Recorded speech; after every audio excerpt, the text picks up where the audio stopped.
அது எவ்ளோ தூரத்துல இருக்குன்னு துல்லியமா கணக்கிட முடியும். இது ஒரு காஸ்மிக் ஸ்கேல் மாதிரி. அப்படிதான் 1923ல ஆண்ட்ரோமெடா நெபுலாவுக்குள்ள ஒரு செஃபீட் நட்சத்திரத்தை கண்டுபிடிச்சு அதோட தூரத்தை கணக்கிட்டாரு. அந்த நம்பர் எல்லாரையும் அதிர்ச்சிக்குள்ளாக்குச்சு.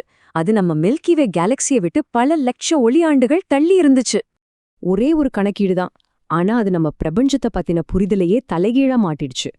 நாம இதுவரைக்கும் நினைச்சிட்டு இருந்த பிரபஞ்சத்தோட அளவு பல மில்லியன் மடங்கு பெருசாயிடுச்சு.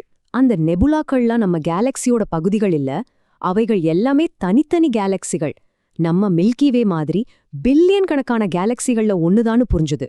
சரி, பிரபஞ்சத்துல நம்மள மாதிரி ஏகப்பட்ட கேலக்சிகள் இருக்குன்னு கண்டுபிடிச்சாச்சு. ஆனா ஹபிளோட வேலை அதோட முடியல.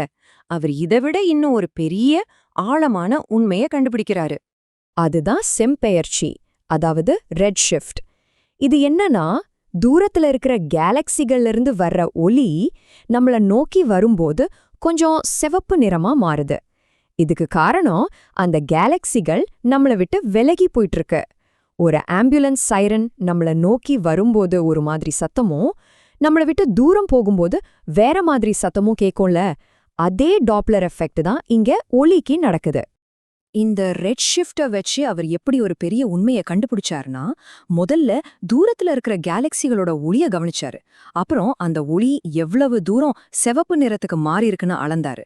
அதை வச்சு அந்த கேலக்சி எவ்வளவு வேகமா விலகி போகுதுன்னு கணக்கு போட்டாரு. கடைசியா ஒரு ஆச்சரியமான பேட்டர்னை கவனிச்சாரு. என்னன்னா, ஒரு கேலக்சி எவ்வளவு தூரத்துல இருக்கோ அவ்வளவு வேகமா நம்மள விட்டு விலகி போயிட்டு இருக்கு. இது ஒரு மிகப்பெரிய கண்டுபிடிப்பு. அப்போ இதுக்கு என்ன அர்த்தம்? பிரபஞ்சம் ஒரு பலூன் மாதிரி விரிஞ்சுக்கிட்டே போகுதுன்னு அர்த்தம். அப்போ நாம நேரத்துல பின்னாடி போனா என்னாகும்?